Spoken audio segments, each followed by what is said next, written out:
İşte. Bak. Ayşinkam. Güzelim. Geçe kızım.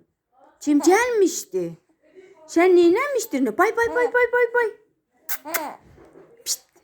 Kukula balam. Nerede? Aş ne istemiştin? Hocam. Ne istemiştin? Ah, nerede? Bay. Kimiydi bu? Kimdi bu?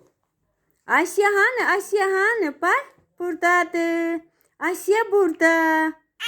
Asya neylemişti? Oynamıştı. Ne oynamıştın? Ne? Ne istemiştin? Ne değilsen? Piş piş piş piş. Akış. Akış. Ay güzel. Geçey. Pişt.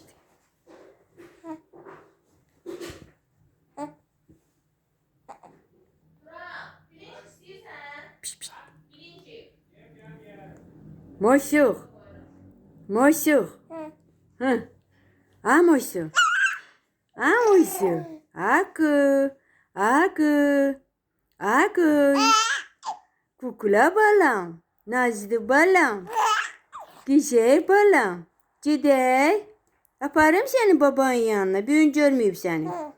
Gidirsen. Gidelim. Gel. Pişt pişt.